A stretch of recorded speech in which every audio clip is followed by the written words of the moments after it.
Hey guys, welcome back to my channel. So this video is part 2 of responding to your Blackpink opinions, and there is some major tea to be spilled here. I'm not going to waste any time blabbering, let's get right into it. Blackpink's cultural appropriation issues need to be addressed, and no, it's not just YG. Jennie posted a pre-debut cover saying the N-word, but she cold grown I guess. Lisa lipped along to a song with the N-word in it as well. Bitch star, what could she know? Rose and Jennie both danced and imitated a dance done in India, which is a cultural thing, but they could just be oblivious. Let's just focus on the company's issues. Repeated cultural appropriation and plain disrespect needs to be addressed. In a blink, and I can't believe how many fans defend them and then blame other pop idols. But Namjoon or but anyone is a lame excuse, since lots of the ones they attack either apologized or did the same exact things that Blackpink did. Also, if you say but pop idol did this bad thing too, why don't you hate them? Then you're admitting that it wasn't okay in the first place. You're just making an exception for Blackpink only. As the biggest girl group in the world, Blackpink should be thought about cultural appropriation. I, being a Hindu Indian, was offended about the Ganesha incident, and don't even get me started on the disgusting curry dance, plus this made me unstand BP halfway. Boom, AR was cringe AF. I said what I said. I am going to address both these opinions together as they touch on the same thing. To put it simply, I completely agree. Blackpink has had way too many cultural appropriation scandals in their career, and we didn't even get one apology. No statement from YG, nothing. As far as I know at least, and that is not okay. Crazy possessive blinks that worship the girls and think they can do no wrong have managed to shut people up every single time, and YG has stayed silent until the whole thing has blown over. This is just not okay. If you make a mistake once and then learn from it, that is perfectly okay and fine. We all make mistakes and can only move on and learn from them through forgiveness. But if you make the same mistake over and over and there's no apology, it's no longer a mistake, it's ignorance and disrespect. And that is exactly why the whole but Namjoon thing really pisses me off. Like, just shut the fuck up. Namjoon is one of the few idols that has genuinely apologized, educated himself, and never repeated his mistake again.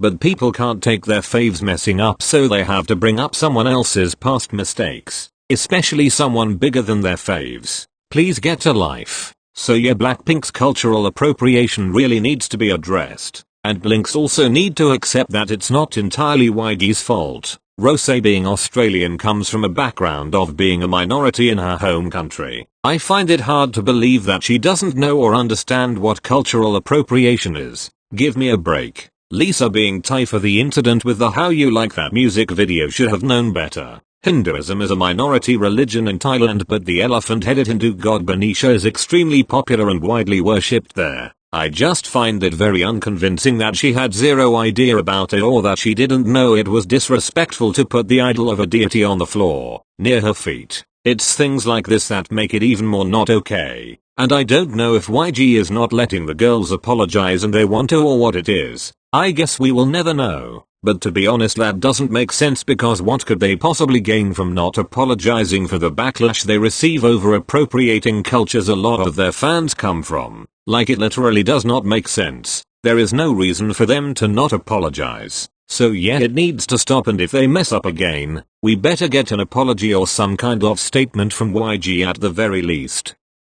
Jisoo's voice is more matured and powerful. I absolutely loved her part in Pretty Savage. She snapped.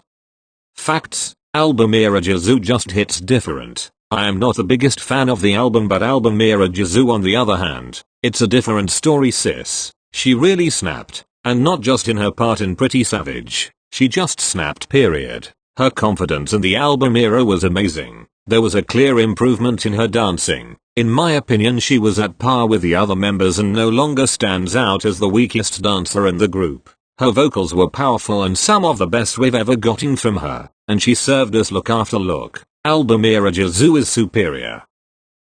BP are not a synchronized girl group. You can always tell who's the best dancer and the worst. Lisa stands out by doing the choreography harder than the others. Then Rose, then Jennie, then Jisoo. Sorry, I love Jisoo, she's literally a queen and my bias, but OMG, sorry. Execution of Pretty Savage was the problem.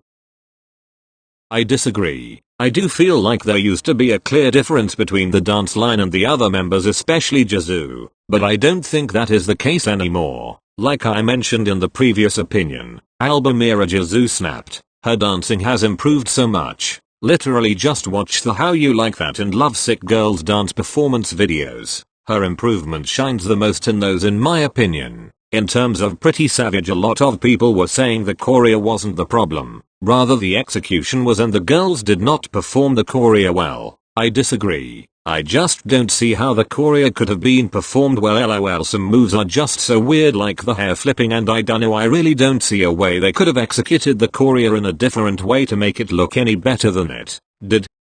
Rose on the Ground and Gone was a disappointment. I think they are overhyped. Emoji Blink and waited years for this solo and only get 2 songs which they call an album. WTFYG needs to get their act together.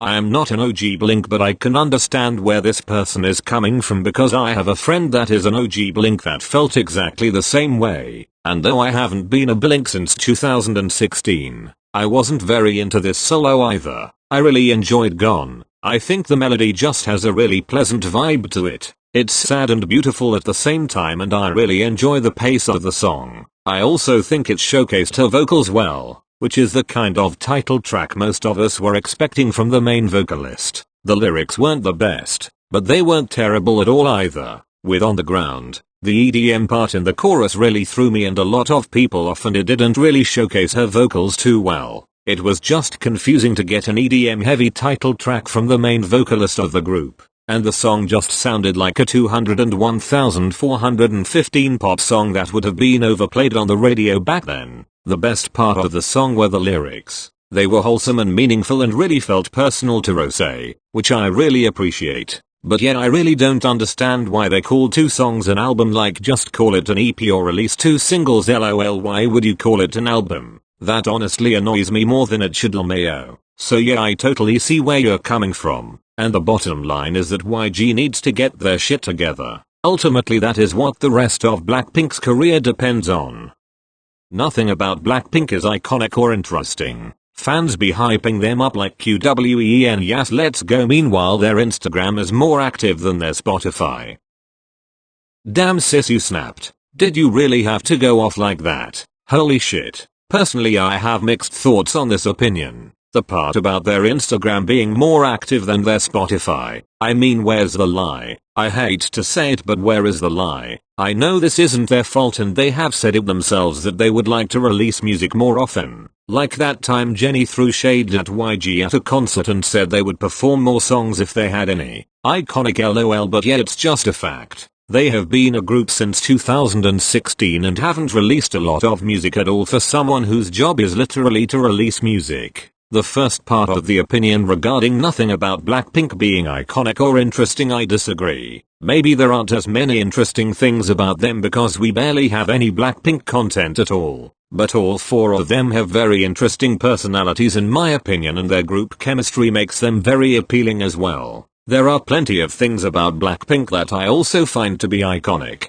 D4 being at the top of that list. The whole Square Up era. To be honest, literally their entire career is iconic in a way because no group has broken records like them and become as popular as they are with such infrequent and repetitive comebacks. LOL, but to each their own. I respect your opinion. I think Lisa's Say So performance was overhyped. I'd rather she did a dance to it rather than her singing.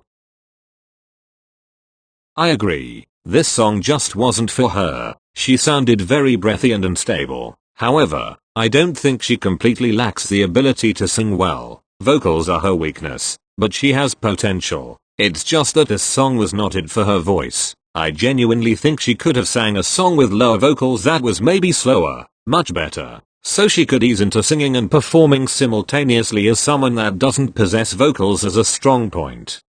Blackpink choreos are awkward AF. I don't completely agree with this opinion because I don't think all of their choreos are awkward, but they definitely have some weird shit. LOL, when I was a baby Blink, I especially found the Playing with Fire choreography to have some weird ass moves that didn't make sense. But now I find some other songs like As If It's Your Last and Pretty Savage have pretty weird looking choreographies too, lol. However, I do think they also have some iconic choreos like D4, Kill This Love, Forever Young, and Boom Baya. Don't Know What to Do is beautifully choreographed as well. Alright guys, that's all for this video. Leave your responses to these opinions below, and subscribe if you haven't already for more content like this. Thank you for watching and I'll see you in the next one.